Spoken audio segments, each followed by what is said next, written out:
Os saludo desde la entrada del Museo de Albacete, un espacio que se encuentra en pleno Parque Abelardo Sánchez. Y nos hemos venido hasta aquí para conocer de primera mano y muchos más detalles de la mano del comisario de la exposición esta muestra, La Loza de Yin, Brillo y Color.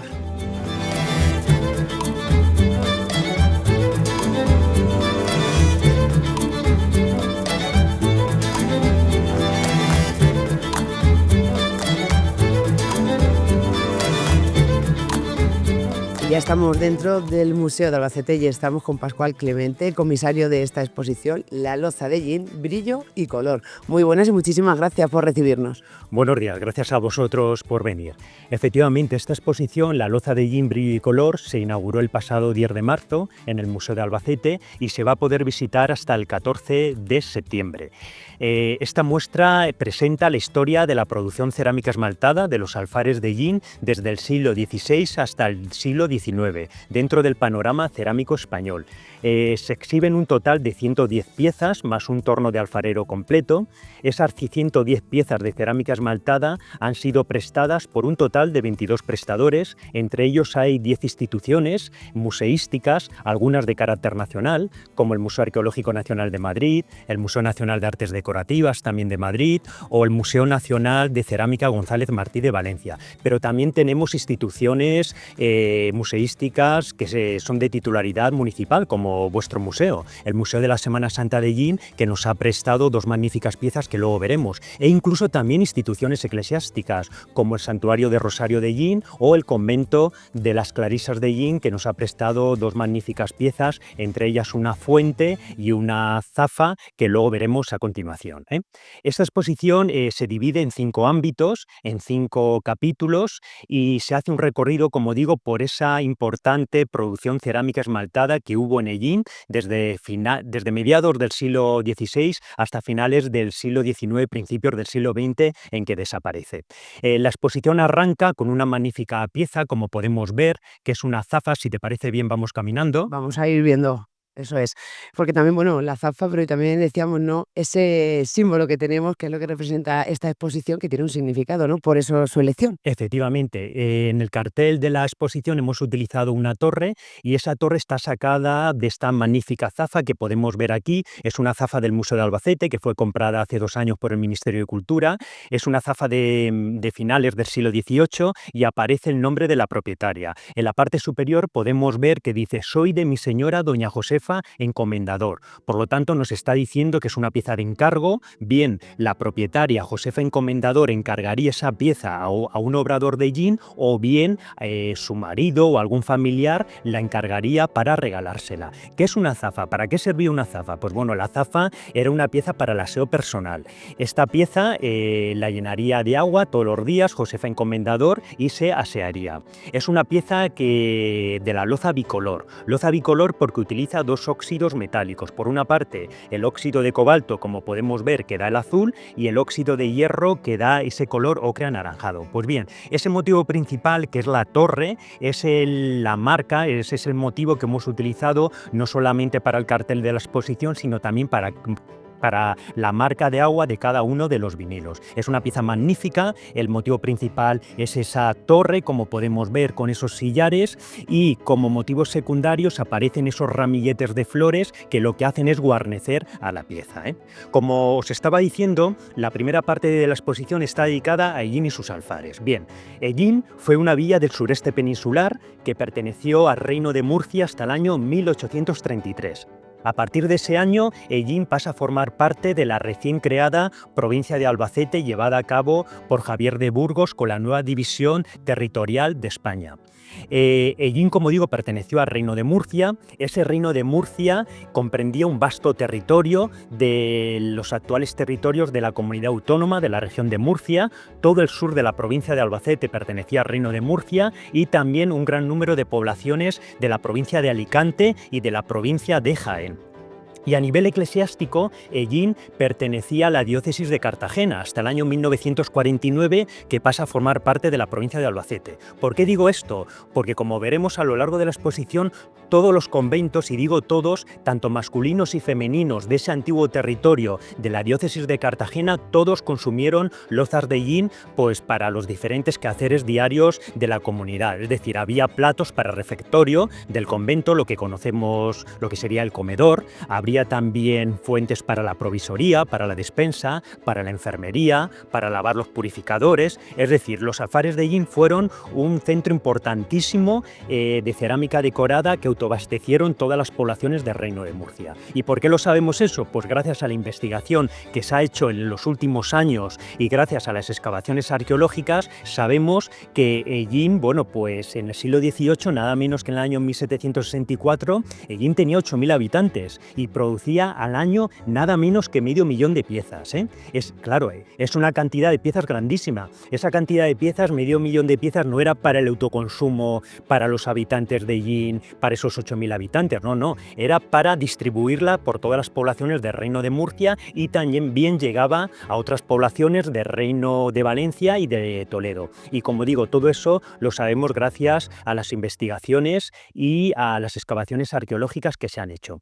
Quería señalar que en el año 2009 se publicó por parte del Instituto de Estudios Albacetenses una monografía titulada La loza esmaltada hellinera, una gran desconocida en la cerámica española. Esta publicación, realizada por Abraham Rubio Celada y Francisco Javier López Precioso, supuso un antes y un después para estas producciones, ya que hasta ese momento no se sabía que Hellín fue un centro productor cerámico importante, al igual que Talavera de la Reina, Triana o centros aragoneses como Muel, Villafeliche, etcétera, junto con otros. Pues bien, ese libro supuso, como digo, un antes y un después. Se señaló en el mapa cerámico español Hellín, que hasta el momento no se conocía. Y a partir de ese momento, del año 2009, de esa publicación junto con otras, pues bueno, se ha avanzado muchísimo. Y en 2021 se defendió en la Universidad de Murcia una tesis doctoral sobre estas producciones, titulada La loza barroca en el Reino de Murcia, los alfares de Hellín. Y bueno, y con el paso del tiempo, a los 4 años, pues hemos podido hacer esta exposición en el Museo de Albacete, ya que estas producciones de la loza de Hellín eran muy conocidas a nivel de los ceramólogos, de los investigadores, de los historiadores, pero muy desconocidas por el gran público. Entonces había que hacer un papel muy importante de difusión, de divulgar este gran centro productor de cerámica decorada que fue Hellín y se enclavó dentro del Reino de Murcia, es decir, dentro de lo que es el sureste peninsular.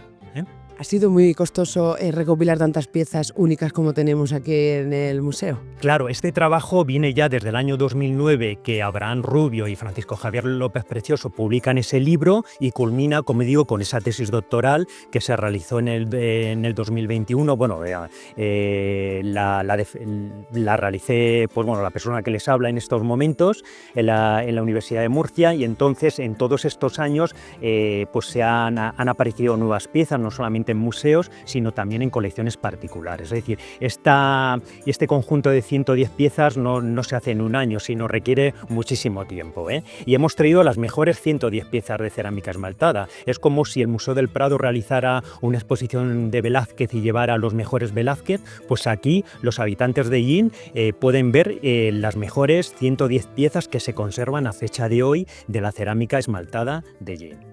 Además, bueno, cerámica esmaltada que, como bien decías, ¿no? Con ese uso de la zafa para el agua, qué bien conservada está. O sea, no sé si hoy en día podríamos conservar tantísimos años una pieza como esta.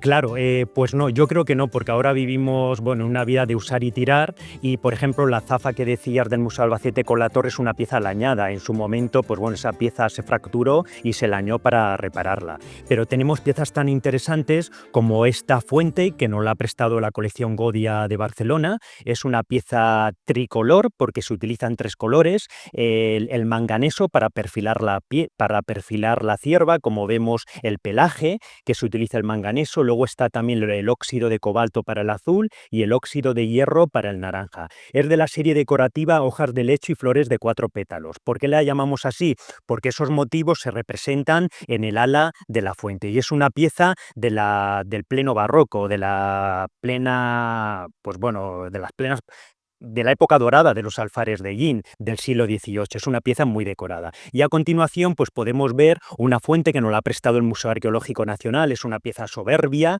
es una pieza monocolor. Como puedes apreciar, solamente se utiliza el óxido de cobalto, que da el azul, pero tratado con la técnica del claroscuro en azul, con un azul más diluido y un azul más oscuro. Representa un paisaje marítimo. En la parte inferior aparece esa simulación del agua, utilizando ese azul más oscuro y ese azul diluido. Salen esos grupos de juncos, esos árboles y esas aves que emprenden el vuelo. Y de nuevo estamos ante una pieza personalizada. Aparece el nombre de la propietaria, como puedes leer, María de Loba. Pues bien, esta fuente, que es una pieza muy decorada, es una pieza del segundo tercio del siglo XVIII, no la utilizó María de Loba como fuente para servicio de mesa. ¿Por qué?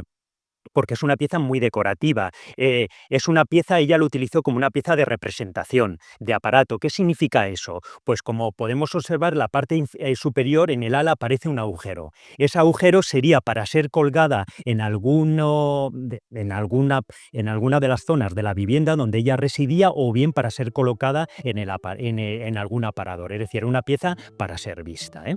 Bien. Pascual, nos queda mucho por ver, pero puede ser que la mayoría de estas piezas estén personalizadas, que se pidiesen por encargo, ¿no? Efectivamente, todo eso son encargos. Nos está diciendo, pues eso, que ese propietario de la pieza, o bien la persona que se la regaló, fue al obrador de Yin, que ahora vamos a ver dónde se situaban, y bueno, pues se encargó directamente. Es decir, no me quiero adelantar, pero vamos a ver que en la cuarta parte de la exposición está dedicado a los clientes, y es muy interesante porque en esa parte de la exposición se presentan muchísimas piezas con el nombre del propietario, y a veces hemos podido conseguir saber la biografía de estos personajes, dónde nació, con quién contrajo matrimonio, dónde falleció, y también si eran personajes civiles o religiosos, lo cual es muy importante porque podemos reconstruir la historia de ese personaje, ¿eh? Interesante, o sea que nos queda mucho por conocer y por ver. Aquí tenemos un panel muy interesante donde hemos reproducido una imagen de Yin, una fotografía del año 1893, y sabemos que las relaciones topográficas de Felipe II nos dice que Yin tenía una población de 800 vecinos. Eso traducido en habitantes era unos 4.000 habitantes. Nos dice que la población se distribuía en torno a dos elevados cerros. Uno era el cerro del Castillo, que estoy señalando en esta zona, con esta fortaleza medieval islámica que podemos ver aquí, y por otro estaba el cerro de San Rafael, con la ermita de San Rafael que la coronaba. Y además estaba la parroquia de la Asunción, como podemos ver aquí, la iglesia parroquial de la Asunción, y había dos conventos, como sabéis, dos conventos de la orden franciscana: el convento de los franciscanos, que no lo vemos aquí, masculino, que está justo detrás del santuario de Rosario del Castillo, que aquí no lo podemos apreciar, y el convento de las Clarisas, que actualmente el edificio es la Casa de Cultura, que lo vemos aquí. Y también esas relaciones topográficas de Felipe II nos dicen que había un gran número de ermitas, unas diseminadas dentro de la población, como podemos ver la ermita de San Rafael, y otras fuera de la población, ¿eh? Bien, y si te parece, ¿dónde estaban esos alfares? Pues esos alfares vamos a continuar con el siguiente panel, donde hemos reproducido un callejero, el más antiguo que se conserva de Yin, del año 1892, donde hemos señalado en azul cobalto con unos números las calles donde estaban los obradores, los alfares. Bien. La documentación nos dice que los obradores se situaban en torno a dos elevados cerros. Por una parte, y os señalo, el barrio de San Roque, con la antigua ermita de San Roque o iglesia de San Roque, y luego el barrio de la Cruz, que estaría aquí con la ermita de la Cruz, que fue destruida a finales del siglo XIX. Pues bien, todas estas calles, la calle de la Cruz, la calle Alfarerías, la calle de la Lóndiga, la calle del Canalón, todas esas calles eran donde estaban los obradores. ¿Y por qué hemos señalado con el número 6 otra calle y en otro color? Porque el número 6 era donde estaba la calle Cantarería, donde está la calle Cantarería, donde se hacían los cántaros. Es decir, había dos oficios: por una parte el de alfarero, el que hacían estas piezas de cerámica decorada donde se utiliza el óxido, utilizaban tres óxidos: el óxido de cobalto, como he dicho, el óxido de hierro y el manganeso, y por otra parte estaban los cantareros que hacían los cántaros, que desde el siglo XV sabemos que este oficio ya estaba sentado en la ciudad y lo ejercían los moros que allí residían. Y hemos expuesto este magnífico cántaro de Yin, esa tipología de Yin, como podemos ver en esta vitrina, que es la tipología, el cántaro típico de Yin, que yo estoy seguro que en muchas casas de Yin pues aún se conservarán esos cántaros de los abuelos o bisabuelos, ¿eh? ¿Y el uso que se le daba? El uso que se le daba pues era un contenedor para el agua, como podéis apreciar aquí en esta fotografía que, bueno, que la hemos sacado del archivo de la memoria de Yin. Vemos a una serie de niñas y de mujeres cogiendo agua en los caños de Raval de 1920. Esta foto es muy simpática porque nos da mucha información. Como podemos apreciar, aparecen estas mujeres y llevan en las manos estos cántaros, como podemos ver aquí, que son los típicos de Yin. Es que es la tipología de Yin. Esto no se puede confundir con el cántaro de Tobarra o con el cántaro de Chinchilla, porque cada alfar tenía su tipología, ¿eh? Y los hemos diferenciado, ¿eh?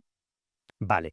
Luego pasamos, sí, vamos a continuar. Bueno, este mapa es muy interesante, el mapa que hemos reproducido de la península ibérica, porque hemos señalado el centro de Yin con el número 22, como puedes apreciar está señalado en azul, y luego una serie de números que aluden a otros centros productores cerámicos que fueron coetáneos, que cohabitaron con el Yin durante la Edad Moderna. Siempre se ha dicho, y es verdad, que los dos más importantes fueron, uno, Talavera de la Reina, que lo hemos señalado con el número 1, y por otra parte Triana, Sevilla. Estos dos son los que introducen la técnica y el estilo de esta cerámica decorada. Pero también hubo otros centros importantes, como digo, Ellín, con el número 22, que todas esas producciones se distribuían en lo que es el sureste peninsular, en el Reino de Valencia, el 10, 11 y 12, Manises, Cárcel, Valencia. Hubo también en el Principado de Cataluña, en Barcelona, Lérida y Reus, y también en el Reino de Aragón, Muel, Villafelice, Teruel, Morata de Jalón, junto con otros. Es decir, y quiero señalar que el 22, que es Ellín, hasta el año 2009, hasta que publican ese libro sobre la loza esmaltada Ellinera, una gran desconocida, en el mapa cerámico español no se conocía Ellín, entonces se añadió, como digo, este nuevo centro productor en el año 2009, ¿eh? Bien. Repartido, ¿no? Vemos el mapa también donde llegaba, ¿no? En todos los rincones prácticamente de nuestra península. Dependiendo de la zona donde vivían nuestros antepasados, pues consumían una cerámica, lógicamente, de un centro productor u otro. Como he dicho, Ellín fue el centro productor cerámico más importante del Reino de Murcia. Ellín dista de Murcia a unos 85-90 kilómetros. Claro, en Murcia, en las excavaciones arqueológicas que se han hecho en el casco histórico, se han encontrado muchísimos fragmentos de lozas de Ellín. ¿Por qué? Porque si tú tienes un centro productor importante en tu reino, que es Ellín, a 85 kilómetros, normal que las vajillas que se consuman sean de Ellín y no de Talavera de la Reina, que está a 450 kilómetros. Eso no quita que ciertas personas, por ejemplo de Murcia, sobre todo gente adinerada, nobles, utilizarán también las vajillas de Talavera, pero en menor grado, ¿eh? No han aparecido tantos fragmentos como de loza de Ellín. Y pasamos, si os parece, a la segunda parte de la exposición, que está dedicada a los materiales, los útiles del oficio y los hornos. Si nos aproximamos... Vamos para allá. Vale.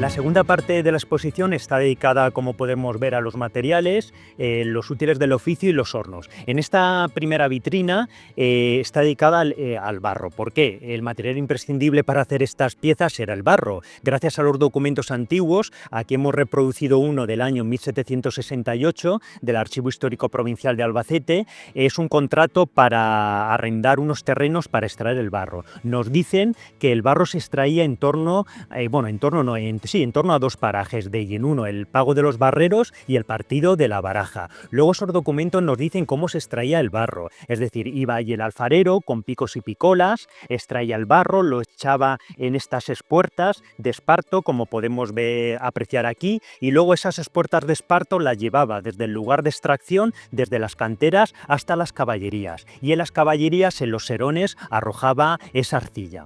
Esta vitrina es muy interesante porque, como puedes apreciar, aparecen dos tonalidades de barro. Por una parte, este color, esta arcilla de color ocre amarillenta y esta de color ocre rojiza. Son de esas dos canteras que se conservan actualmente en Ellín, pero que están abandonadas. Una está detrás del cementerio, como podemos ver en esta imagen, que en el año 2024, pues bueno, fui allí junto con un ellinero, Pedro Martínez, un ceramista, profesor de la Casa de Cultura de Ellín, y bueno, y extrajimos barro, mejor dicho, arcilla, para exponerlo. Y luego la otra cantera de arcilla, que está junto a la carretera de Pozondo, donde podemos ver que hay mucha maleza, también abandonada, y es esa arcilla de color pues ocre amarillenta, ¿eh? Entonces, bueno, eran los dos tipos de arcilla que utilizaban para esas creaciones. Bien, y junto con el barro también utilizaron otros materiales, que los vamos a ver en la siguiente vitrina. Como bien nos decía Pascual, pasamos a esta segunda parte. Primero vemos el material, la prima, Sí. el material principal, y ahora vamos a ver lo siguiente, lo que hacíamos. Efectivamente, ya hemos visto el barro, pero también había otros materiales. ¿Cuáles eran? Pues el plomo y el estaño, que se utilizaban para preparar la cubierta estañífera, es decir, es esa cubierta blanquecina que vemos en las piezas, y luego también los óxidos metálicos, es decir, son pigmentos minerales que contenían óxidos metálicos. Utilizaron 3 óxidos. Por una parte, el óxido de cobalto para el azul, el óxido de hierro para el color ocre y el manganeso para el negro. En esta vitrina tenemos 3 piezas, como puedes ver. La única original de Ellín es la que está a la derecha, ese plato con la serie Ramillete de hojas, y estas 2 que tenemos a la izquierda son reproducciones que nos ha hecho Pedro Martínez, este ceramista de Ellín de la Casa de Cultura. Yo hace unos meses hablé con él y le dije: Pedro, me tienes que hacer, siguiendo este plato original de Ellín, 2 platos para que la gente conozca, los visitantes, el proceso técnico de la pieza. Bien, pues esta pieza que tenemos aquí, la primera, es una pieza que, bueno, lo primero que hacía el alfarero era preparar el barro, torneaba la pieza, el plato, en el torno, y luego pues cocía pues un número de piezas, de zafas, fuentes en el horno. Una vez que ya estaban cocidas esas piezas, una primera cocción, había que darle un baño de cubierta estañífera, que es esto que tenemos aquí. Es decir, en unos grandes corcioles, en unos grandes barreños, se preparaban la cubierta estañífera, que era una mezcla de plomo, estaño y arena. Era un líquido blanco que el alfarero cogía la pieza ya cocida y la sumergía. Entonces lo que hace la cerámica es absorber ese líquido blanco, y podemos ver aquí en la pieza pues que lleva ya esa cubierta blanca. Lo segundo que hacía había que decorarla utilizando la pintura, que eran esos óxidos metálicos. En este caso utiliza 2 colores, como podemos ver aquí: el óxido de cobalto, que da el azul, y el óxido de hierro, que da el naranja. Entonces, en unos tarros tenía preparado los óxidos y con pinceles se ponía y lo decoraba. Es lo mismo que un pintor cuando pinta un cuadro, viene una tabla o un lienzo, pues los alfareros lo mismo, utilizan como soporte la cerámica, y aquí están decorando, en este caso representando motivos vegetales. Bien. Y sin ningún tipo de plantilla. Efectivamente. Es que estos alfareros ellineros son súper creativos, como luego veremos que en estas 110 piezas nunca vas a ver una pieza exactamente igual. Se representan ramilletes florales, pero la combinación de los ramilletes florales, de las hojas, de las flores, son completamente diferentes en cada uno de ellos. Pues bien, como aquí ya estaba la pieza decorada, la teníamos pues eso, en cruda, y el siguiente paso que había que hacer es cocerla. Entonces se metía al horno y ya se cocía, y el resultado es esa tercera pieza que tenemos aquí. ¿Cuál es la diferencia entre una pieza sin cocer y otra pieza cocida? Pues vemos que la tonalidad del óxido de cobalto en crudo es de color morado, y cuando se cuece es de color azul cobalto, es de color azul. O el óxido de hierro, lo mismo, la tonalidad antes de cocer no tiene nada que ver a una vez cocido, que ya está, pues cambia la tonalidad completamente. Por eso la exposición lleva el subtítulo de brillo y color, porque todas las piezas tienen color y todas las piezas también tienen brillo. Claro, todo Sí. tiene su hilo conductor, por supuesto. Efectivamente. Pasamos a esta tercera vitrina, que está dedicada a los útiles del oficio, y hemos expuesto 3 piezas que a nivel técnico son muy interesantes. Estas 2 que tenemos aquí, como puedes apreciar, han caído unos goterones, aquí 2 goterones de pintura, y sobre todo aquí se ve muy bien en este plato, que es de la serie de La Colleja. Es un plato muy vasto, de finales del 19. Estamos, bueno, pues cuando ya los alfares de Ellín desaparecen, y como puedes apreciar hay unos goterones imágenes de caídas del pincel. ¿Qué pasó? Que el alfarero mojó el pincel en el óxido de cobalto, pero no le escurrió bien y cuando lo llevó al plato cayeron esos goterones. Claro, y eso ya no se puede quitar, pero a él, como se le dio igual, pues lo dejó y lo coció con esos goterones. Pero nos está diciendo ahí, pues nos habla de la técnica. O ese último plato, el tercero, ¿por qué lo hemos expuesto por el reverso? Como puedes apreciar, aparecen, claro, como dices tú, las huellas dactilares del alfarero. El alfarero tenía sus dedos sucios de óxido de cobalto y al cogerlo dejó sus improntas, ¿eh? Y bueno, aquí vemos también en estos platos dos que están representados por el anverso y otro en el reverso. Como puedes apreciar, aparecen unas marcas que son las marcas de las trébedes, esos 3 puntos, 1, 2, 3, aquí en el anverso. Luego en la otra pieza de reverso podemos ver que aparecen otros 3 puntos que son las marcas de las trébedes. ¿Qué son las trébedes? Que son una especie de trípodes que se ponían para separar una pieza de otra dentro del horno, para que una vez cocidas se pudieran separar una de otra, porque si no se compactaban, Vale. Bueno, otra pieza interesante que tenemos, Efectivamente, el torno. que conservado, bueno, como podemos ver, a ver si nota el paso de los años, pero aquí tenemos la pieza magnífica. Claro, este torno de alfarero es un torno de alfarero completo, ha gustado mucho a los visitantes. Desgraciadamente en Hellín no se conserva ningún torno de alfarero y este torno procede de los alfares de Chinchilla, del último alfarero, Antonio Tortosa. Es un torno que nos ha prestado Nacho García, el propietario de un comercio de antigüedades de aquí de Albacete, y podemos decir que los tornos de los alfareros de Hellín eran pues prácticamente iguales a este que vemos, a este de Chinchilla, que estaba compuesto por de una mesa de trabajo, como podemos ver en ese dibujo, el número 4, luego estaba el número 3, que era la rueda baja, el eje, el número 2, el número 1 era la rueda alta, donde se ponía ahí la pella de barro, que es el trozo de barro, y bueno, y el número 3, la rueda empezaba a girar y bueno, y se torneaba la pieza, y el número 5 es el asiento donde el alfarero se sentaba,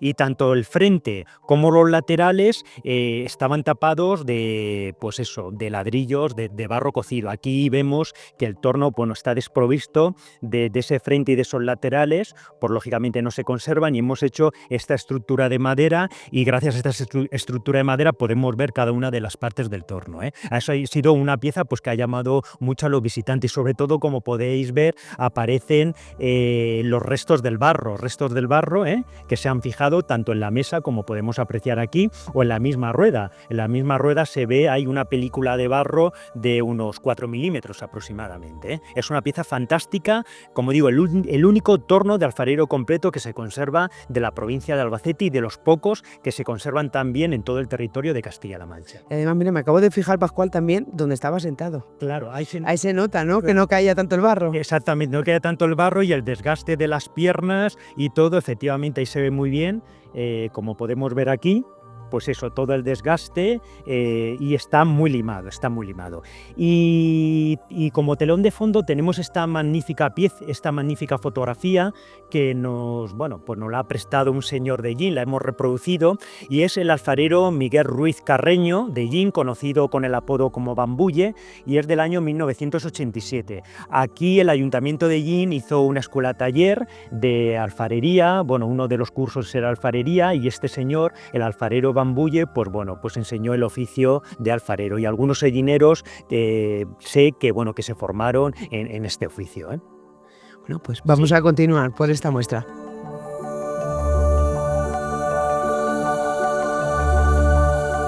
Bueno, y ahora ver, en esta segunda parte que seguimos todavía, los útiles que nos hacían falta, ¿no?, para elaborar todas estas piezas. Claro, los útiles que hacían falta para los hornos, aquí hablamos de los hornos, de la leña que utilizaban y también de las cobijas.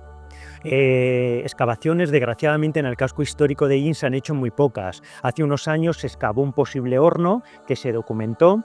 Los hornos tenían dos partes, por una parte la cámara de combustión, por donde se llenaba de leña. La leña que utilizaban para cocer estas creaciones artísticas era el esparto. Como sabes tú, las atochas de esparto, el término municipal de Hellín está plagada de esta planta herbácea, ya que su clima seco y árido favorecía su crecimiento. viendo, ¿eh? En esta primera vitrina tenemos desechos de alfar. ¿Qué son los desechos de alfar? Pues son piezas que se han cocido, que están defectuosas. Ahí podemos ver piezas pegadas, otras piezas donde las trévedes se quedaron ahí y no se pudieron despegar, y estas piezas se encontraron en una excavación que se hizo en la Casa del Conde, donde actualmente está el Museo de la Semana Santa de Llín. Y estas piezas, para separar unas de otras, como he dicho, se utilizaban trévedes, que es lo que vemos en la siguiente vitrina. Esa aglomeración de trévedes es esa especie como de trípodes que tienen 3 patas, que las piezas de Llín, la cerámica de Llín, sobre todo llama mucho la atención porque en los anversos y reversos aparecen esas marcas, esas improntas. ¿Por qué? Porque utilizaban unas trévedes, como podéis ver, con unas puntas muy gruesas. A ellos es que se les daba igual hacer piezas de altísima decoración, piezas de altísimo nivel, que estuvieran esas marcas. Y tenemos otras piezas de baja calidad donde aparecen también esas marcas, esas improntas, ¿eh? Y aquí podemos ver, bueno, diferentes tipos de trévedes en dimensiones, dependiendo de la pieza, si era mayor o menor, las utilizaban unas u otras, y eran también de barro cocido, ¿eh? Ah, pues se aprovechaba, claro, Efectivamente. todo. Si te parece, pasamos ya a la tercera parte de la exposición, que está dedicada a la organización del oficio. Pues nada, vamos para allá. Vale.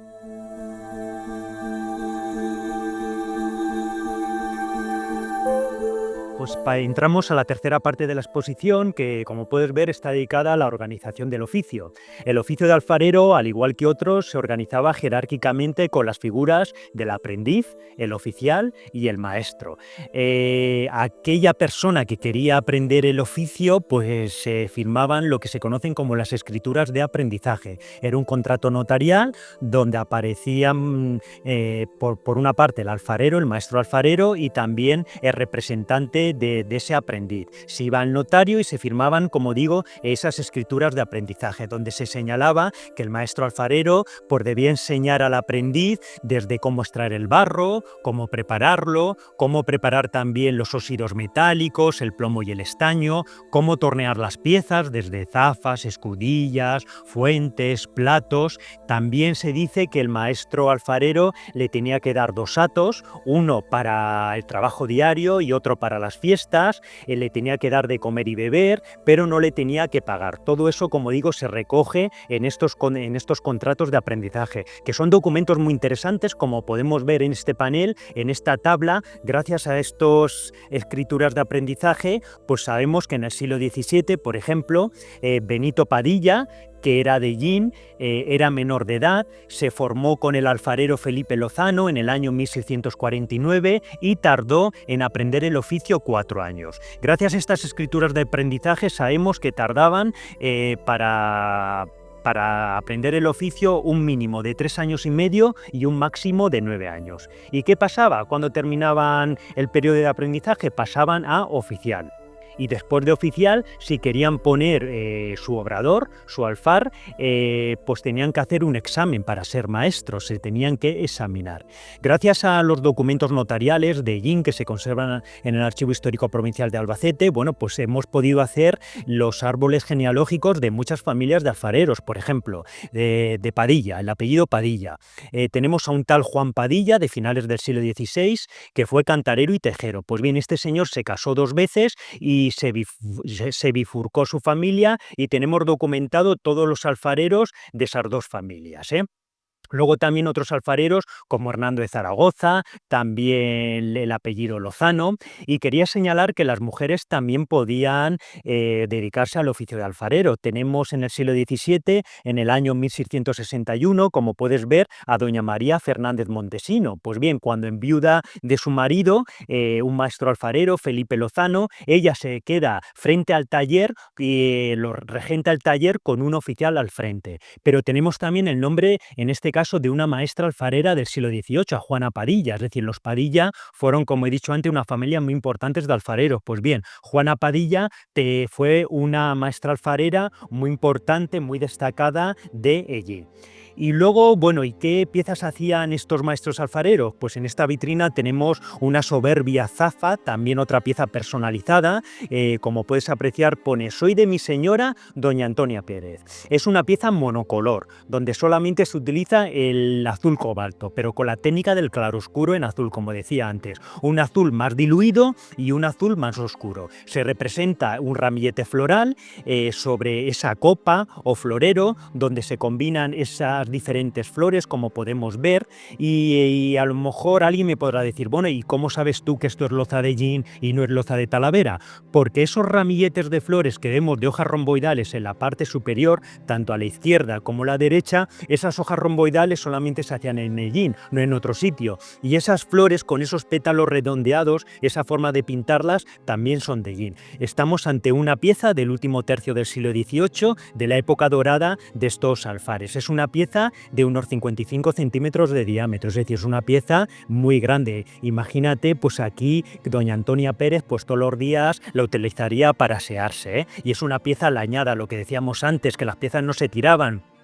Cuando se rompían, para darles de nuevo ese uso que tenían, pues se reparaban. Y era el lañador, que así se conoce, uno de los oficios, el que se dedicaba a repararlas, ¿eh? Y si te parece, pues pasamos ya a la cuarta parte de la exposición, que está dedicada a la comercialización, donde bueno, también vamos a ver piezas de altísimo nivel.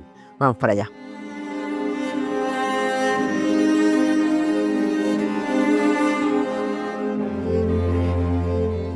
Pasamos a la cuarta parte de la exposición, que está dedicada a la comercialización. Pues toda producción necesita de una comercialización, y todo eso se hacía a través de los encargos y de los clientes. Como podemos ver en este mapa de la península ibérica, hemos señalado una zona, unos territorios de actuales comunidades autónomas, y en la parte de la izquierda aparecen unos números, como puedes observar, que aluden a poblaciones donde se ha encontrado loza en documentación. Gracias a esa investigación que se ha realizado, pues sabemos que la loza de Yin llegaba a Madrid, llegaba a Murcia, a Calasparra, a Albacete, a Alcaraz. Y en el otro detalle del otro mapa aparecen localidades donde se ha encontrado loza en excavación. Es decir, se han hecho excavaciones arqueológicas en esos cascos históricos, y sabemos, pues bueno, que en Cartagena, en Lorca, en Cejín, en Caravaca de la Cruz, junto con otros municipios, se han encontrado esas lozas de Yin. Por tanto, este mapa nos está diciendo el radio de comercialización de esas producciones de Yin, que era en todo el sureste peninsular. Los primeros encargos que tenemos documentados datan de finales del siglo XVI. Tenemos un documento muy interesante, un encargo del año 1680, que el obispo de Cartagena de aquella época, don Francisco de Rojas Borja, que es este documento que tenemos en la parte superior, nos dice que encargó nada menos que 7.000 azulejos para decorar el Palacio Episcopal de Murcia, como digo, en el año 1680. Eran azulejos azules y blancos, que los utilizaron para pavimentar algunas de las estancias del Palacio Episcopal. Desgraciadamente, ese Palacio Episcopal no se conserva porque fue derribado para construir uno nuevo en el siglo XVIII. Pero en esta vitrina que tenemos aquí tenemos una pieza magnífica que nos ha prestado el Museo Arqueológico Nacional. Como puedes ver, es una fuente, aparece también el nombre de su propietario, dice don Nicolás Serrano Aguado. Pues bien, hemos investigado sobre este personaje. Sabemos que fue regidor del Concejo de Murcia, del Ayuntamiento de Murcia. Fue un señor que se dedicó al comercio de la seda. La familia Serrano Aguado fue una familia muy importante, comerciante de la seda pesada en Murcia. Y él quiso tener una fuente con su escudo, con su heráldica de la familia. Pues aquí vemos la heráldica de la familia representada en esta fuente de Yin. Y alrededor del ala vemos esa cenefa, que es una cenefa a Peducci, es una decoración italiana que está reinterpretando, como digo, esa decoración, esa cenefa Peducci de la cerámica Ligur. A continuación, en esta vitrina vemos también una zafa, de nuevo personalizada, aparece el nombre de la propietaria y podemos leer en el interior, en letras mayúsculas, que dice: para el uso de la Madre Sor Teresa María Pérez Abadesa. Pues bien, esta inscripción es maravillosa porque nos está diciendo, en primer lugar, que esta pieza era de una religiosa que se llamaba Sor Teresa María Pérez, que además fue abadesa de un convento. ¿Y de qué convento? Pues eso lo sabemos gracias a ese emblema que aparece en el centro, que es ese corazón flameante que es de la Orden de las Justinianas. Pues bien, Sor Teresa María Pérez fue abadesa del convento de las Justinianas de Murcia entre el año 1833 y 1854. Por tanto, nos está diciendo que esta pieza fue hecha en ese intervalo de tiempo, en esos 20 años. Actualmente esta pieza se conserva en el Museo de Bellas Artes de Murcia. Por tanto, lo que decía antes, que las piezas personalizadas nos dan mucha información sobre los personajes, es decir, cuándo nacieron, con quién contrajeron matrimonio, cuándo fallecieron y también su biografía. Esto, aunque parece sencillo, no es así, es decir, es bastante complicado porque muchas veces es como encontrar una aguja en un pajar, pero muchas veces cuando te encuentras y puedes reconstruir un poco la biografía del personaje, pues es muy interesante porque le das vida a esas piezas, ¿eh? No es lo mismo que una pieza tenga el nombre del propietario a que no la tenga, lo mismo que el uso o función, como veremos, hay algunas piezas que nos dicen para qué se usaban, entonces nos está diciendo, como digo, pues una información importantísima para conocer pues eso, esas funciones que tenían esas piezas durante la Edad Moderna o también de la contemporánea. Aquí vemos en esta vitrina 3 piezas. Son 2 fuentes, la de la derecha y la de la izquierda es una azafa. La fuente central aparece de nuevo el nombre del propietario, el doctor Zaragoza. Es una fuente que está dentro de la serie decorativa ramillete floral porque se representa esa gran flor y de nuevo vemos esas hojas romboidales que son típicas del centro productor de Hellín. Es decir, esto solamente lo vamos a ver en Hellín. Lo que están haciendo los hellineros es reinterpretar una decoración de la loza de Delft, y vemos que es una pieza pues muy bien decorada, ese ramillete floral, y vemos que la cubierta estanífera es una cubierta muy blanca, es más blanca que la que vemos en la parte de la derecha. ¿Por qué? Porque aquí los alfareros, o el alfarero mejor dicho, utilizó mucho plomo para prepararla. Hemos dicho que la cubierta estanífera se forma con plomo y estaño, cuanto más estaño se le echa, más blanco. En Hellín se utilizaban unas cubiertas estaníferas con poco estaño, entonces las cubiertas blancas nunca van a ser un blanco puro, siempre es un blanco sucio, grisáceo. Y esta fuente que podemos ver ahora es una fuente que está también personalizada, es muy interesante porque aparece el nombre del matrimonio. El matrimonio estaba formado por María Sebra y por Diego Soler, y en medio aparece el motivo del águila bicéfala, con esas escamas imbricadas, con esa cenefa que rodea el motivo principal. Pues bien, este matrimonio, que no lo hemos podido documentar, pero sabemos que quisieron tener para su ajuar, para su vida diaria, una fuente de Hellín, que como podemos ver, esta pieza pues es magnífica porque se conservan muy pocas con la serie decorativa del águila bicéfala. Las marquitas que tenemos, ahí ya vamos a ir conociendo un poquito, ¿no?, la historia, por qué son esas 3 marcas de los Trévedes. Claro, efectivamente, son las marcas de las Trévedes. Aquí lo vemos bien, lo que os decía antes. Hay unas piezas como esta muy decoradas y las marcas, las improntas de las Trévedes son brutales. Podían haber utilizado unas Trévedes con unas puntas más finas, como por ejemplo en Talavera de la Reina o en esta otra, en una azafa con ese gallo, que es una pieza personalizada que era de una señora que se llamaba de Gracia. Pues bien, ese gallo es típico de Hellín. Tú a lo mejor me podrás decir, ¿y cómo sé que esta azafa es de Hellín? Pues bueno, ese gallo es una seña de identidad de Hellín, con esas crestas piramidales que podemos ver, con esas grandes colas con las hoces bien marcadas. Eso solamente se hacía en Hellín y lo vemos tanto en esta pieza como luego a continuación lo vamos a ver en la serie zoomorfa.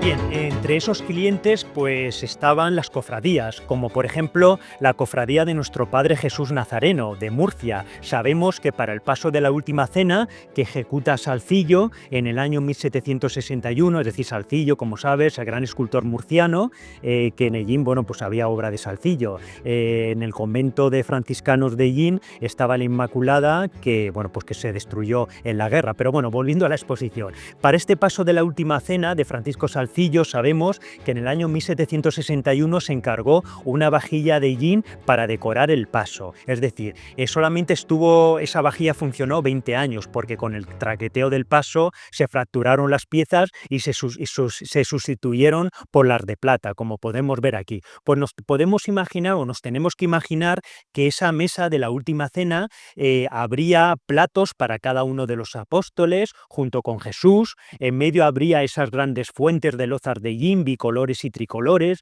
llenas de alimentos. Además habría tazas, jarros, jarras, especieros, es decir, todo un conjunto de formas abiertas y cerradas que engrandecerían la mesa del escultor. El propio Francisco Salcillo, que lo tenemos aquí representado con un dibujo que realizó Joaquín Campos, sabemos que en su inventario de bienes post-mortem tenía varias piezas de yin. Por ejemplo, aquí podemos leer que tenía una azafa de yin grande y además tenía 3 fuentes de yin. Nos está diciendo que esas 3 fuentes de yin tenían, bueno, aquí pone 4 fuentes y 3 de yin. Pues bien, esas fuentes las utilizaba para el servicio de mesa, para sus quehaceres diarios. Y luego tenía una azafa de yin grande. Es muy interesante porque nos está diciendo el tamaño que tendría la azafa. Era grande, posiblemente de 40 a 50 centímetros de diámetro. Y en esta azafa, pues Francisco Salcillo, el gran escultor murciano, pues lo utilizaría para su aseo diario. Pero además de las cofradías, también teníamos otros clientes, las órdenes religiosas, tanto masculinas como femeninas. En esta vitrina se exponen 5 platos que proceden del convento de las Capuchinas de Murcia. Actualmente se conservan en el Museo de Bellas Artes de Murcia y son piezas de nuevo personalizadas. Tenemos el plato de la derecha, donde aparece el nombre de la orden, Capuchinas, como podemos ver aquí, en letras mayúsculas. Son platos muy sencillos, donde aparece el nombre, como digo, de la orden, y luego el borde del plato está fileteado en azul, y luego los otros platos aparecen ya los nombres de las monjas de la comunidad: Sor Ana Francisca, que lo vemos aquí, un nombre compuesto, Sor Josefa Jiménez, etcétera. ¿Por qué se hacía esto? Pues los platos estaban personalizados para que las monjas no se transmitieran enfermedades unas a otras, es decir, para guardar la salubridad de todas ellas, para protegerlas. Entonces, bueno, pues todos estos platos eran los que se utilizaban en el refectorio, eran los platos donde ella comían. Pero además había también piezas para otras dependencias del convento, como por ejemplo podemos ver en esta vitrina, que nos la encontramos de frente. Aparece una fuente de 55 centímetros de diámetro, es una de las más grandes de la exposición, y es una fuente que nos la ha prestado el convento de las Clarisas de Yin. Aquí quería agradecer públicamente a la Madre Superiora, Sor Clara María, que es la Madre Superiora del convento, y también a Sor Luisa, que, bueno, pues que estuvo antes también en el convento, que gracias a ellas nos la han prestado para la exposición, y estas 2 piezas, tanto esta como otra azafa que vamos a ver del convento, pues enriquecen muchísimo la muestra. Pues bien, ¿para qué se utilizaba esta fuente? Podemos ver en la parte inferior que aparecen letras mayúsculas que dice provisoría. ¿Qué era la provisoría del convento? Pues la provisoría era la despensa.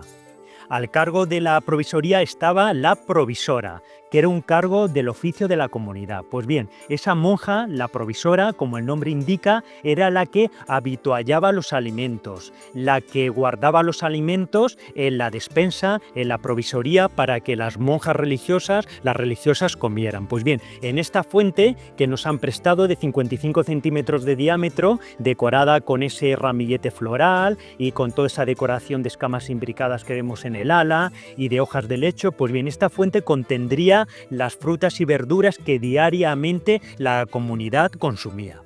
Y en la otra parte de la vitrina, como podemos ver, aparece una azafa, también del convento de las Clarisas de Yin, que nos la han prestado para la exposición. Es una pieza también soberbia, donde aparece una leyenda que dice: para lavar los purificadores. ¿Qué son los purificadores? Pues los purificadores es el paño de lino que utiliza el sacerdote para enjuagar, para purificar el cáliz. Una vez que ha tomado la sangre de Cristo, el vino, pues vemos que el sacerdote coge un paño de lino y purifica, limpia el cáliz. Pues bien, en esta azafa, en este recipiente, la sacristana del convento de las Clarisas utilizaba este recipiente para lavar los purificadores, es decir, aquellos purificadores que había utilizado el sacerdote diariamente.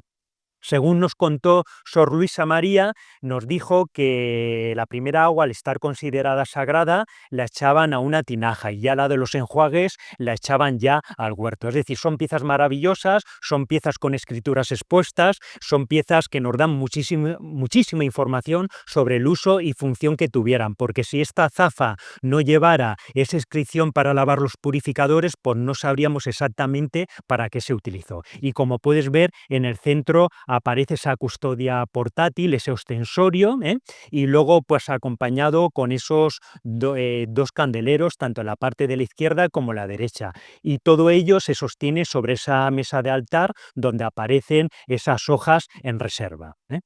Qué bonitas, además también, ¿no? Cómo se hacía todo con ese sentido, ¿para quién era? Exactamente. Los dibujos. Efectivamente, justo. En este caso, como es una pieza religiosa, pues aparece una custodia portátil, un ostensorio. Dependiendo de quién era el cliente, pues utilizaban unos motivos decorativos u otros. Pero sabemos, por ejemplo, que en Murcia ciudad, todos los conventos, tanto masculinos como femeninos, utilizaron las lozas de yin. Eran grandes consumidores de las lozas de yin. El convento de las Agustinas del Corpus Christi de Murcia conservan aún algunas vajillas de yin, como por ejemplo son platos de refectorio que dice Madres Agustinas, o también el antiguo convento de los dominicos de Murcia también se conserva, conservaban, que ahora están las piezas en el Museo de Bellas Artes de Murcia, piezas con la orden de los dominicos, o el antiguo convento de los Trinitarios de Murcia, que es donde actualmente está el Museo de Bellas Artes. En las excavaciones arqueológicas que se han hecho han aparecido escudillas y platos con el emblema de la orden de los Trinitarios. Es decir, como he dicho antes, todos los conventos de la diócesis de Cartagena utilizaron estas vajillas de yin. Y ya pasamos, si te parece, a la quinta parte de la exposición, que está dedicada a las producciones. Pues vamos a verla también. Vale.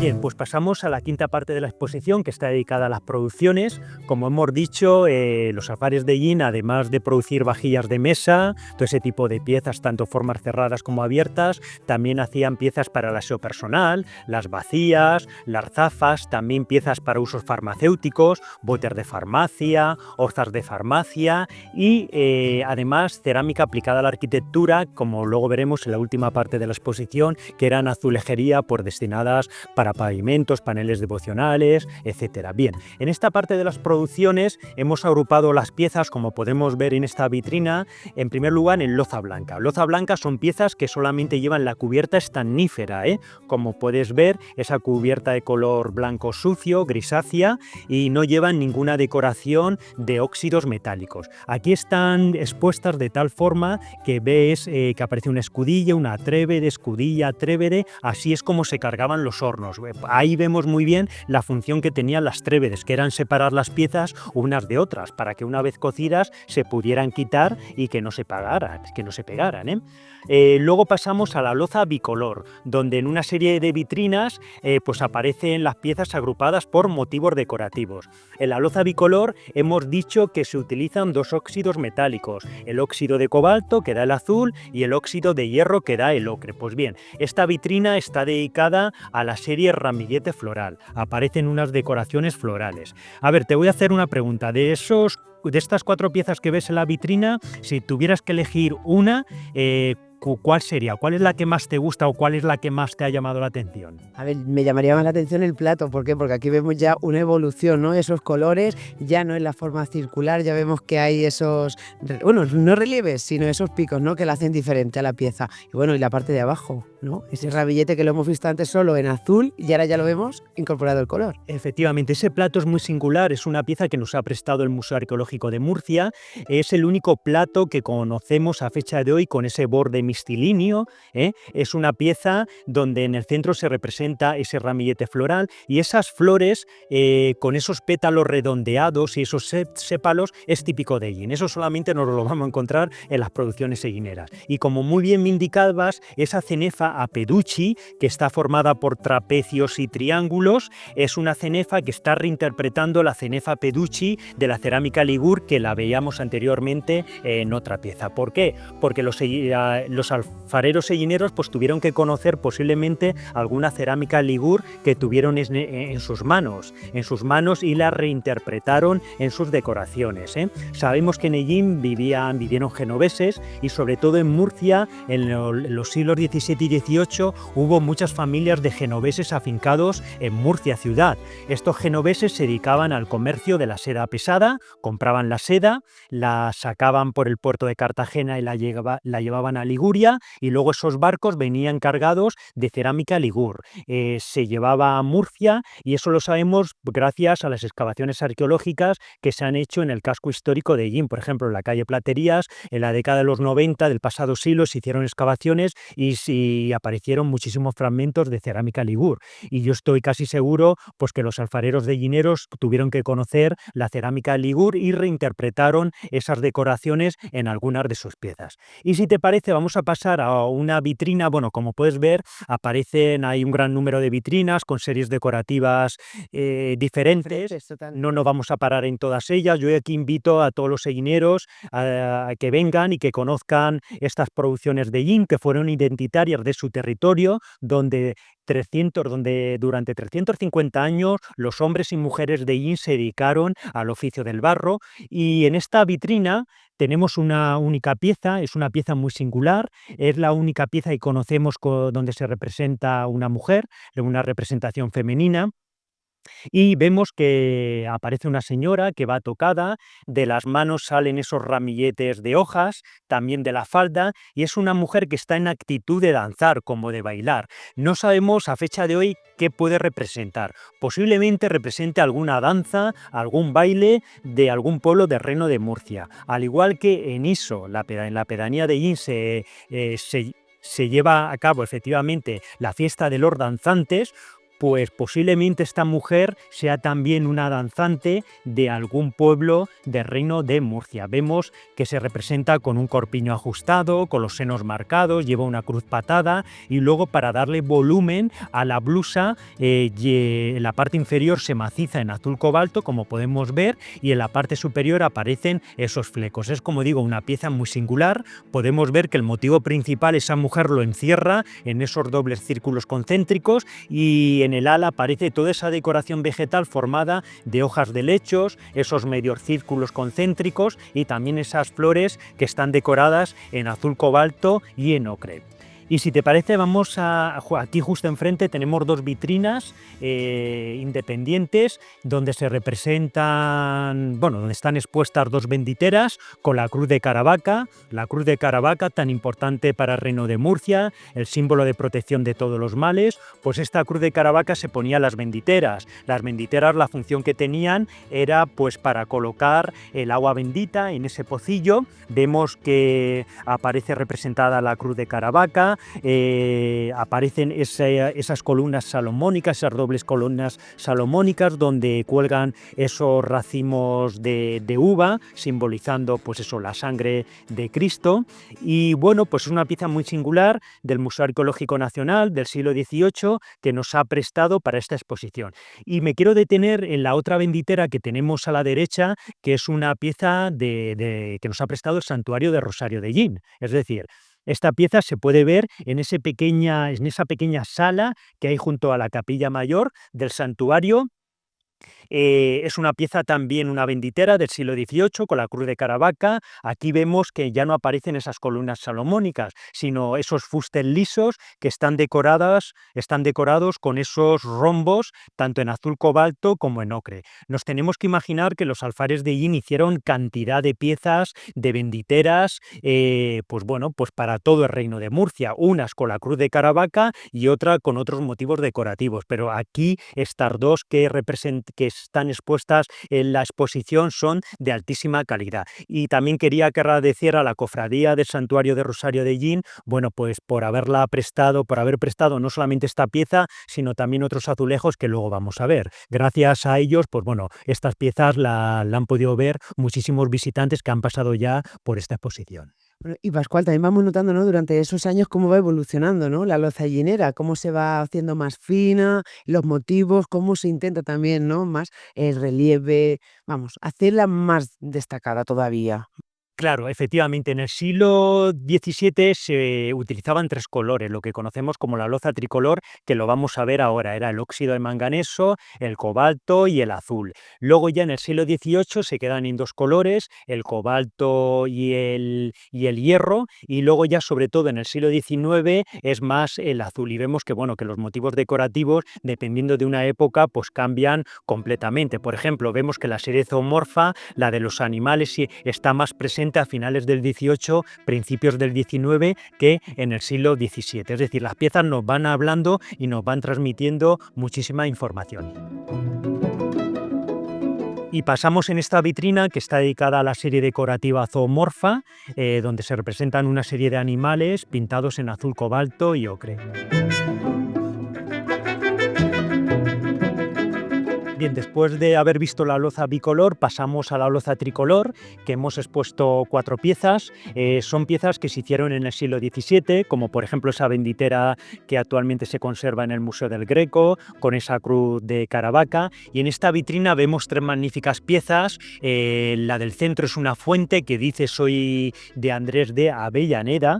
Este señor de Andrés de Avellaneda lo tenemos documentado a mediados del siglo XVII. Es una pieza, lo que os decía antes, que las cubiertas estaníferas de Yin son cubiertas grisáceas. Aquí no vemos ese color blanco puro. ¿Por qué? Porque utilizaban poco estaño.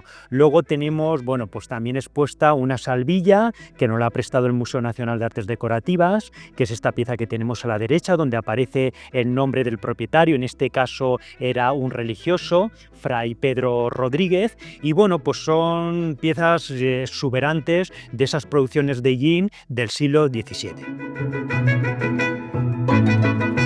Turno ahora de la loza azul, nos toca. Efectivamente, nos toca la loza azul, donde solamente se utiliza el azul cobalto, es donde más series decorativas hemos identificado. Por ejemplo, en esta vitrina tenemos la serie de arquitecturas. ¿Por qué arquitecturas? Porque el motivo principal que se representan es un motivo arquitectónico. En esta fuente, prestada por el Museo Arqueológico Nacional, vemos que aparece la representación de un castillo. Es una pieza personalizada, donde aparece el nombre de la propietaria, doña Teresa del Castillo. Su apellido Castillo alude al motivo principal. Está pintada con la técnica del claroscuro en azul, que nos recuerda esas producciones italianas de Savona, y vemos que es una pieza muy decorada. Y como motivos vegetales aparecen esos árboles de 2 pisos que lo que hacen es guarnecer el motivo principal. Y la pieza de la derecha también es de la misma serie decorativa. Es una pieza donde aparece el nombre de su propietaria. En la parte inferior vemos que dice Catalina Campillo, en letras mayúsculas.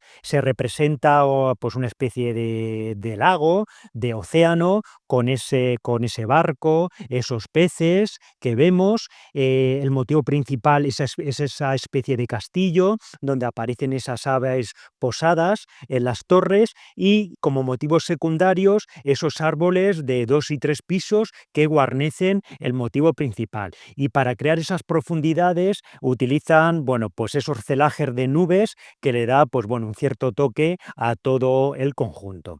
Pasamos a la serie decorativa que conocemos como zoomorfa. ¿Por qué zoomorfa? Porque se representaban animales desde aves, gallos, pájaros, también aparecen ciervos, aparecen también toros. En esta vitrina vemos que en la parte de la izquierda aparece ese gallo que, como he dicho anteriormente, es típico de Yin, con esas crestas piramidales, con esas hoces, con esa gran cola, con las hoces bien marcadas. Esa pieza es muy interesante porque aparece el año de su ejecución. Como puedes ver, entre las patas dice 1819, cuando se pintó, y luego también el nombre de la propietaria, soy de María Josefa. Es una fuente prestada por el Museo Cau Ferrat de Sitges. Y vemos que en el ala se representan esos rombos en reserva, y luego esa cenefa, y luego una cenefa de espina de pez.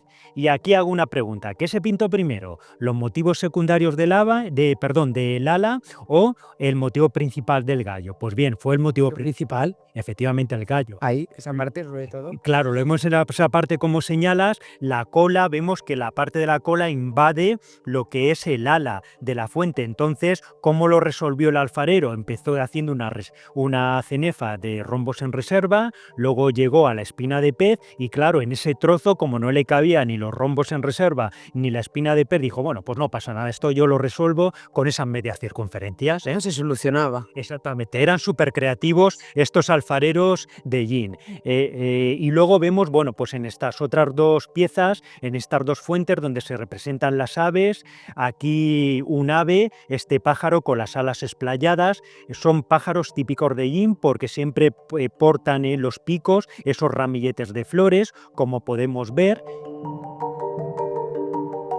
Bueno, Pascual, estamos casi llegando a su fin de la exposición, pero nos quedan muchas cosas por ver. Piezas que todavía no hemos visto con esa decoración de nuestra loza llinera. Efectivamente, hay en otras vitrinas que no nos vamos a detener, está la serie decorativa hojas de palmera, las de flores de 4 pétalos y hojas de lecho, la que hemos visto de la serie zoomorfa, pero me quiero detener en esta vitrina que son pilas bautismales. Ya sabemos la función que tenían las pilas bautismales.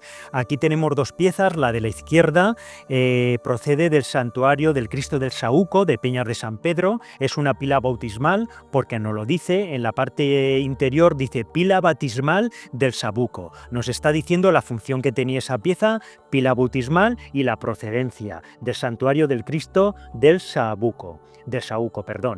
La pieza de la derecha procede de la iglesia vieja de Yecla, que nos la ha prestado el Museo Arqueológico Municipal de Yecla, y es otra pila bautismal con una leyenda, como digo, que nos dice también la función que tenía y también su procedencia. Las piezas, o mejor dicho, las pilas bautismales de Yin se diferencian a las de Puente del Arzobispo, o las de Aragón o las de Talavera de la Reina, porque las de Yin solamente se decoran el interior, el anverso. En cambio, las de los otros centros productores que he dicho, las de Talavera, Puente, se decora tanto el interior como el exterior y llevan una tapadera. En cambio, en el Yin, como digo, solamente el motivo principal, la decoración no la encontramos en el anverso y nunca llevan ni tapadera y el reverso están siempre limpias de decoración. Y en esta otra vitrina vemos una pila bautismal muy interesante que no aparece esa inscripción de pila bautismal, pero sí San Pedro. Sabemos que se utilizó como pila bautismal. Procede de la iglesia de San Pedro de Murcia y actualmente se conserva en el Museo de Bellas Artes de Murcia. ¿Por qué sabemos que fue pila bautismal? Porque en el año 1790, en el libro de fábrica, hay un registro, un asiento que se dice que en 1790 la iglesia de San Pedro de Murcia pagó 24 reales de vellón por la compra de una pila bautismal a los alfares de Yin. Por tanto, tenemos la pieza, es esta pieza y aparece San Pedro con el emblema de las llaves cruzadas y con la tiara pontificia. Y de las últimas ya vitrinas que quedan de la loza azul, pues me quisiera detenerme en esta vitrina que está dedicada a botes de farmacia y a orzas de farmacia, es decir, la función que tenían pues eran para contener esos productos de las boticas, y vemos que en algunos botes aparecen unas cartelas, bien en diagonal o bien en horizontal, donde se anotaba el producto. Estos botes de farmacia, que eran de diferentes dimensiones, y también las orzas, bueno, pues se tapaban con las tapaderas podían ser bien de cerámica o bien eran de pergamino y se ataban con una cuerda, por eso llevan el cuello estrangulado. Vemos piezas bicolores, como vemos ese bote donde se representa un ciervo pintado en ocre y lo demás en azul cobalto. Fíjate muy bien lo que hablamos antes de esa serie decorativa en ese bote, donde vemos las hojas de lecho y las flores de 4 pétalos. O este bote de la izquierda, que es del Museo de Albacete, donde vemos de nuevo esas hojas romboidales, es decir, que ellos representaban esos motivos decorativos tanto en formas cerradas como en formas abiertas. Ya vamos conociendo, ya tenemos muy claro los detalles que nos identifican. Exactamente, justo. Y ya para terminar, en lo que es la loza azul, quiero finalizar con esta vitrina donde se representan una serie de platos, en total son 3 platos y una vacía, que pertenecen a la serie decorativa de la colleja. Aquí estamos ante unos platos que fueron realizados en torno a la segunda mitad del siglo XIX. Como puedes apreciar, son unos platos muy vastos, las paredes son muy gruesas y una decoración muy sencilla. El motivo decorativo que se representa es la colleja. La colleja, como bien sabes, es una planta silvestre comestible, típica de la gastronomía manchega, y estas decoraciones eran lo que hacían los alfareros de Yin en la segunda mitad del siglo XIX, es decir, finales del XIX, principios del XX, estas alfarerías desaparecen. ¿Por qué? Porque a mediados del XIX es cuando se funda la fábrica industrial de Pigman de Sevilla, conocida como La Cartuja, la de la Amistad y de Cartagena, la de Sargadelos en Galicia. ¿Y qué pasa? Que esas producciones son producciones industriales, son producciones hechas con máquinas, son producciones de lozas estampadas. Y lo que hacía Ellín, los alfares de Ellín, eran lozas, pues que no había llegado aún la industrialización, eran lozas artesanas. Los ellineros, por los motivos decorativos que hacían en esa época, eran tan simples como la serie de la colleja. Entonces, claro, ya no pueden competir con esas lozas industriales tan decorativas. Entonces, los alfares de Ellín entran en crisis y a finales del siglo XIX, principios del XX, desaparecen. Yo pues he tenido la oportunidad de hablar con los habitantes de Ellín, que los que tienen 80, 90 años, y les he preguntado si reconocen estas lozas de Yin, y ellos me dicen que ellos recuerdan que sus abuelos, esta gente de 80 o 90 años, utilizaban estos platos de la serie de la colleja para comer. Y como la memoria del ser humano es tan frágil, pues solamente tardó que 3 generaciones se perdieran de la memoria de los ellineros estas producciones de Yin. Es decir, si yo era el último alfarero de Yin del año 1900, tú, mi hija, pues conocías que tu padre era alfarero de Yin, pero mi nieta posiblemente ya no conoció a su abuelo y ya su madre pues le transmitiría poco del abuelo. Y como digo, en tan solo en 3 generaciones se perdió estas producciones de Yin, y gracias, y me vuelvo al principio de lo que decíamos antes, gracias a ese libro de Abraham Rubio Celada y de Francisco López Precioso, que editaron en el año 2009, ya supuso un antes y un después para conocer estas producciones de Yin, ya que hasta ese momento, hasta el año 2009, las lozas de Yin que se conservaban en museos como el Museo Arqueológico Nacional de Madrid, en el Museo Nacional de Artes Decorativas, otros museos de otras titularidades, estaban erróneamente catalogadas como otros centros alfareros, como Lozas de Talavera, Lozas de Manísel o Lozas de Aragón. ¿Por qué? Porque no se sabía que en Ellín hubo un centro productor. Por eso esta exposición pues reivindica este gran centro productor que hubo durante la Edad Moderna en Ellín, en ese reino de Murcia, y todas esas producciones pues se comercializaron por todo el sureste peninsular.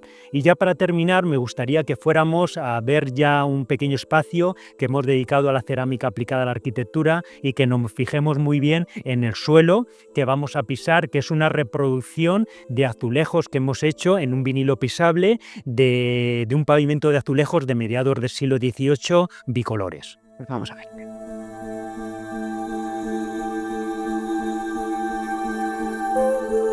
Bueno, vamos a pisar este suelo con recreación ellinera. Efectivamente, es un pavimento de azulejos de mediados del siglo XVIII que hemos reproducido en este vinilo pisable. Ya llegamos a la última parte de la exposición, hemos visto piezas de formas abiertas, cerradas, pero también hacían cerámica aplicada a la arquitectura. Esa cerámica aplicada a la arquitectura, pues tenemos azulejería, como podemos ver en estas imágenes que están reproducidas. Hacían azulejería para pavimentos, también hacían azulejería para recubrir champiteles, vía crucis, paneles devocionales y azulejos de identificación. Pero vamos a detenernos en los pavimentos. En la parte superior vemos 2 imágenes, 2 fotografías, que es el pavimento que se conserva en el camarín del santuario de Rosario de Ellín. Es un pavimento donde se combinan losetas de barro octogonales con olambrillas. ¿Qué son olambrillas? Son azulejos pequeños, pero el nombre técnico es olambrillas, sin penaches o lambrilla. En total, en el pavimento del camarín de Rosario de Ellín se han inventariado 762 olambrillas. Este tipo de pavimento, donde se combinan losetas de barro con olambrilla, no solamente se hacía en Ellín, también nos lo encontramos en el Reino de Aragón, en Triana y en la zona de Valencia. Bien, pues ese pavimento de losetas bizcochadas con olambrilla nos lo encontramos también en el Monasterio de la Encarnación de Mula, en Murcia, donde el camarín, el pavimento del camarín, pues se pavimentó con losetas cuadradas, como podemos ver aquí, combinadas con olambrillas de cartabón y con estos motivos decorativos que vemos aquí. Os he dicho antes que el Santuario de Rosario de Ellín nos ha prestado algunas piezas, entre ellas estas dos que vemos aquí, losetas octogonales con esas olambrillas. Eran unas losetas, esas olambrillas que tenían guardadas en una habitación y bueno, como digo, nos han prestado para poder recrear este pavimento con piezas originales que podemos ver aquí. Y todo esto, hay que decirlo otra vez, a mano alzada lo hacían. O Efectivamente. sea, cada una seguramente no se parecía a la otra, aunque visualmente parece que son todas iguales. Efectivamente. Parecen iguales, pero no son iguales. Luego aquí tenemos dos olambrillas muy interesantes que nos ha prestado un propietario de Ellín, Rafael López Padilla, y bueno, pues son unas olambrillas donde se representan motivos zoomorfos, esa especie de perro y león que se combinaban pues con esas losetas de barro que hemos podido ver. Bien, además de este primer tipo de pavimentos, luego hacían otros pavimentos que vemos en esta vitrina que se llaman azulejos de serie. ¿Qué significan azulejos de serie? Pues que se necesitan 4 iguales para formar un dibujo. Por ejemplo, en estos 4 azulejos que nos lo ha prestado el Museo de la Semana Santa de Ellín, son 4 azulejos con motivos vegetales, son azulejos de principios del siglo XIX y sabemos que la capilla mayor del Santuario de Rosario de Ellín tuvo esta pavimentación. Actualmente se conservan unos pocos que se pueden ver hoy en día. Y lo que hemos reproducido aquí en el suelo son también azulejos de serie que, bueno, me voy a agachar, donde vemos que son azulejos de serie y se necesitan, como digo, 4 iguales para formar este dibujo. Es lo que le llaman los portugueses azulejos de patrón. Y aquí vemos que se representan motivos vegetales donde aparecen esta flor pintada en azul cobalto y en ocre, y luego pues sale de este vástago y de estas hojas carnosas. Es decir, son piezas muy decoradas. Nos tenemos que imaginar esos palacios, el Palacio Episcopal de Murcia o incluso también capillas de iglesias o las capillas mayores que estaban pavimentadas pues con estos pavimentos que eran típicos de Ellín, que eran de Ellín, lógicamente.